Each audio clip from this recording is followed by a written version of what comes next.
Hello everyone, स्वागत है आपका हमारे चैनल परफेक्ट फार्मेसी पे।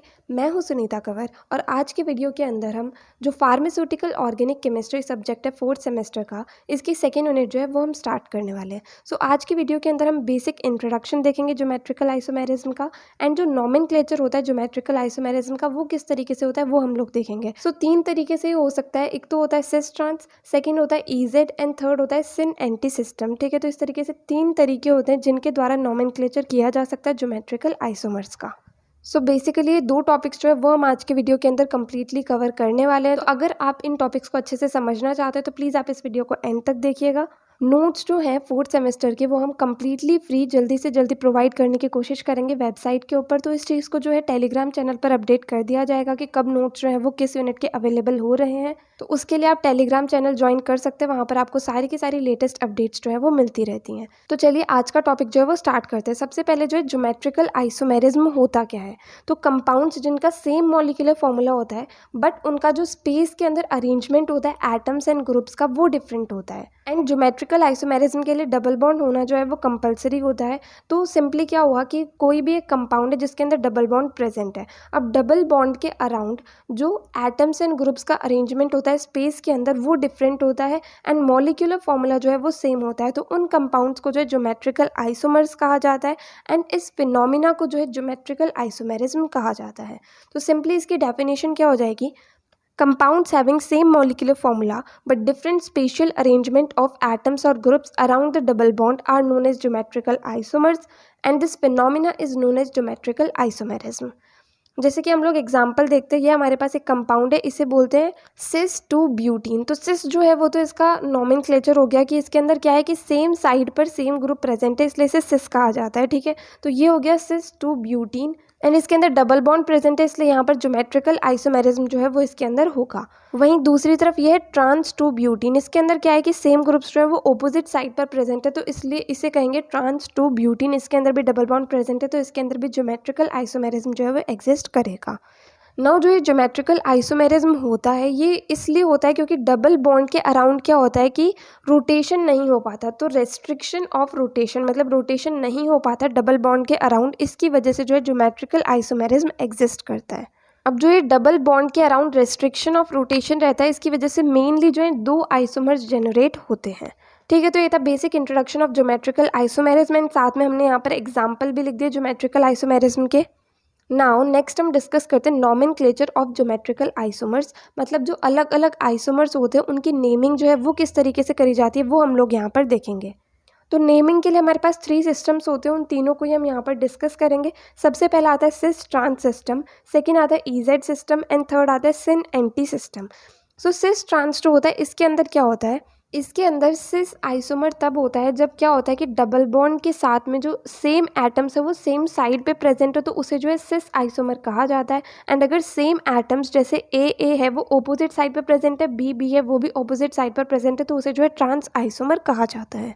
सो जब दो आइडेंटिकल या फिर सिमिलर ग्रुप्स या एटम्स जो है वो same side of double bond पे होते हैं, सेम साइड पे होते हैं, तो उसे सिस आइसोमर कहा जाता है। एंड जब वो opposite side of double bond पे होते हैं तो उसे ट्रांस आइसोमर कहा जाता है। सो सिस ट्रांस वाला सिस्टम जो है इसे तब यूज़ करा जाता है जब कोई भी दो एटम्स कम से कम जो है एक कंपाउंड के अंदर सेम हो। ठीक है, जैसे यहाँ पर ए सेम है तो यहाँ पर जो हम सिस ट्रांस वाला सिस्टम यूज़ कर सकते हैं। अगर जो चारों एटम्स जो इससे अटैच्ड है सी डबल बॉन्ड सी से, अगर वो चारों डिफरेंट होंगे तो जो ईजेड वाला सिस्टम होता है उसे यूज़ करा जाता है। सिस ट्रांस वाले सिस्टम को हम वहाँ पर यूज़ नहीं कर सकते जहाँ पर सेम एटम्स जो है वो प्रेजेंट नहीं होते हैं। यहाँ पर और एग्जाम्पल्स है हमारे पास, इसमें क्या है कि ए जो है वो सेम साइड पे प्रेजेंट है एंड देन बी एंड सी है, तो इसे जो है सिस आइसोमर कहा जाएगा। अब इसके अंदर दो एटम्स जो है वो सेम प्रेजेंट है, इसलिए यहाँ पर जो है सिस ट्रांस वाला सिस्टम को हम यूज़ कर सकते हैं। दूसरा हमारे पास ये आता है, इसके अंदर क्या है ए ऑपोजिट पे प्रेजेंट है then C and D present है। ठीक है, तो यहाँ पर भी सेम दो ग्रुप्स प्रेजेंट है ए एंड वो ऑपोजिट साइड पे प्रेजेंट है, इसलिए इसे जो है ट्रांस कहा जाएगा। ठीक है, नाउ एक एग्जाम्पल हमारे पास ये आता है, इसके अंदर क्या है कि ए जो है वो सेम साइड पर प्रेजेंट है एंड बी एंड डी ये है। तो जब C डबल बॉन्ड C के इस तरीके से सेम साइड पर सेम एटम प्रेजेंट होते हैं तो उसके अंदर कोई ज्योमेट्रिकल आइसोमेरिज्म जो है वो एग्जिस्ट नहीं करता। सेम साइड पे जो है इस तरीके से प्रेजेंट होने चाहिए तभी जो है ज्योमेट्रिकल आइसोमेरिज्म उसके अंदर एग्जिस्ट करता है। अगर इस तरीके से सेम साइड पे प्रेजेंट होंगे तो ज्योमेट्रिकल आइसोमेरिज्म उस कंपाउंड के अंदर एग्जिस्ट नहीं करेगा। तो ये था सिंपली सिस ट्रांस सिस्टम, जिसके अंदर क्या होता है कि अगर जो सेम एटम्स होते हैं वो डबल बॉन्ड के सेम साइड पे प्रेजेंट होते हैं तो उसे हम सिस कहते हैं, एंड अगर ऑपोजिट साइड पे प्रेजेंट होते हैं तो उसे हम ट्रांस आइसोमर कहते हैं।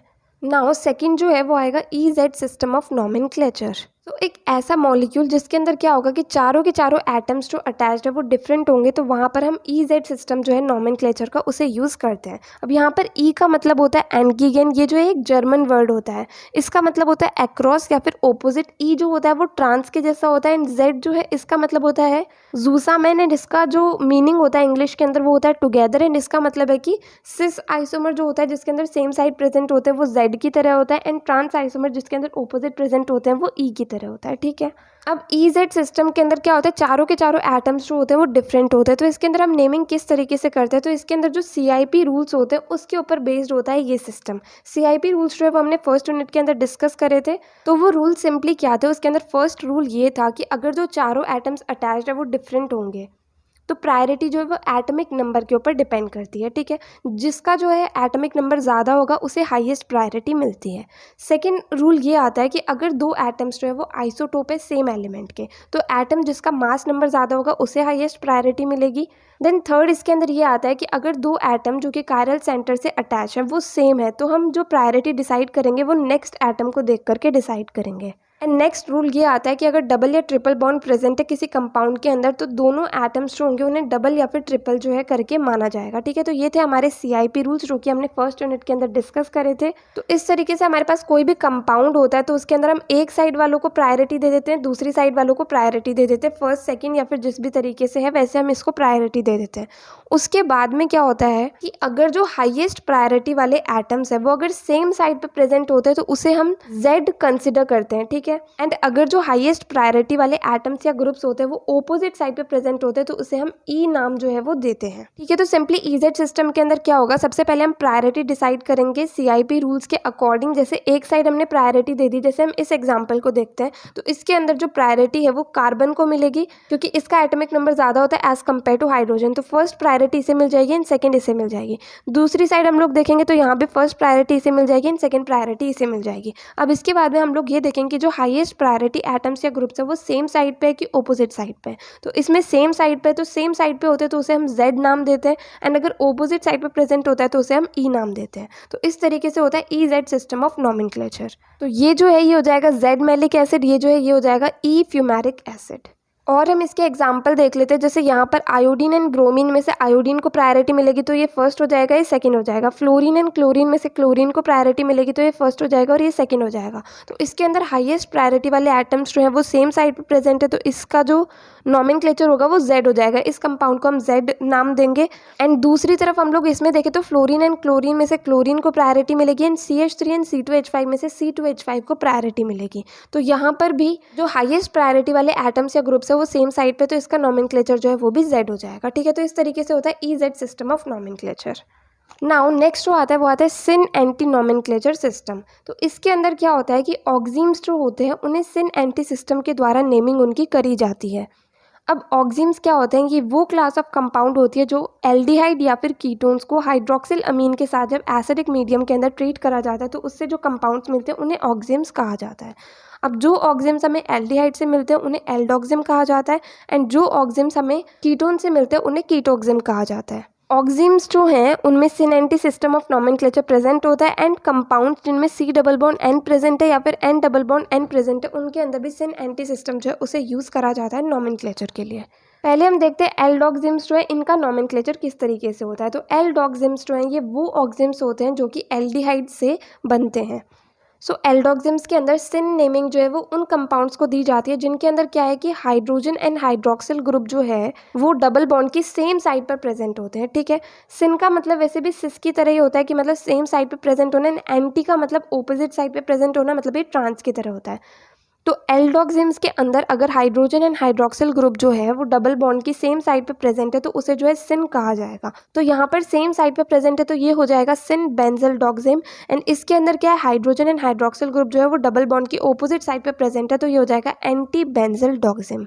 तो इस तरीके से सिंपली एल्डोक्सिम्स जो होते हैं उनका नॉमेनक्लेचर होता है। इसके अंदर हाइड्रोजन एंड हाइड्रोक्सिल ग्रुप अगर डबल बॉन्ड के सेम साइड पे प्रेजेंट है तो सिन नॉमेनक्लेचर होता है, एंड अगर ऑपोजिट साइड पे प्रेजेंट है तो एंटी नॉमेनक्लेचर होता है।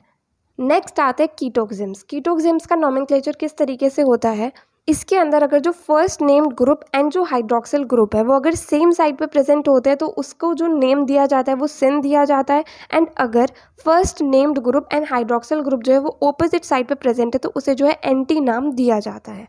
अब फर्स्ट नेम्ड ग्रुप क्या होता है, मतलब जिसका नाम जो है वो पहले दिया जाता है। जैसे इथाइल मिथाइल होते हैं, इन दोनों में से इथाइल को हमेशा सबसे पहले रखा जाता है। तो यहाँ पर अगर हम लोग देखें इस एग्जाम्पल के अंदर तो इथाइल जो है वो फर्स्ट नेम्ड ग्रुप है एंड हाइड्रोक्सिल ग्रुप जो है वो ऑपोजिट साइड पे प्रेजेंट है तो यहाँ पर जो है एंटी को यूज़ करा जाएगा। तो इस कंपाउंड का नाम हो जाएगा एंटी इथाइल मिथाइल कीटोक्सिम। वहीं अगर हम इसके अंदर देखें तो फर्स्ट नेम्ड ग्रुप है इथाइल एंड हाइड्रोक्सिल ग्रुप जो है वो सेम साइड पे प्रेजेंट है तो इसका जो नाम हो जाएगा वो हो जाएगा सिन इथाइल मिथाइल कीटोक्सिम। तो इस तरीके से जो है कीटोक्सिम्स का नॉमेनक्लेचर होता है। तो जो सिन एंटी नॉमेनक्लेचर होता है ये एल्डोक्सिम्स के अंदर कुछ अलग तरीके से होता है एंड कीटोक्सिम्स के अंदर कुछ अलग तरीके से होता है। तो ये सारे के सारे पॉइंट्स जो है वो हमें अच्छे से याद रहने चाहिए। अब अगर हम लोग यहाँ पर देखें तो इसके अंदर चारों ग्रुप्स जो हैं वो डिफरेंट है। तो अगर इसे हम ईजेड सिस्टम के अकॉर्डिंग नाम देंगे तो वो किस तरीके से होगा, यहाँ पर जो लोन पेयर है इसे लोएस्ट प्रायोरिटी माना जाता है। तो यहाँ पर 1 प्रायोरिटी इसकी आ गई, 2 इसकी आ गई, यहाँ पर 1 इसकी आ गई एंड 2 इसकी आ गई। इसकी प्रायोरिटी 1 हो गई इस साइड एंड इसकी 2 हो गई, यहाँ पर इसकी 1 हो गई एंड इसकी 2 हो गई। तो यहाँ पर जो हाईएस्ट प्रायोरिटी वाले ग्रुप्स है वो ऑपोजिट साइड पे, तो इसके अकॉर्डिंग जो इसका नॉमेनक्लेचर हो जाएगा वो हो जाएगा ई इथाइल मिथाइल कीटोक्सिम। ठीक है, तो ये वाला जो है वो ई हो जाएगा एंड इसके अंदर भी वही हम लोग नेमिंग करेंगे। तो 1 2 इसकी प्रायोरिटी हो जाएगी, 1 2 इसकी प्रायोरिटी आ जाएगी। तो इसके अंदर जो हाईएस्ट प्रायोरिटी ग्रुप्स है वो सेम साइड पे, तो इसका नाम जो है वो हो जाएगा जेड इथाइल मिथाइल कीटोक्सिम।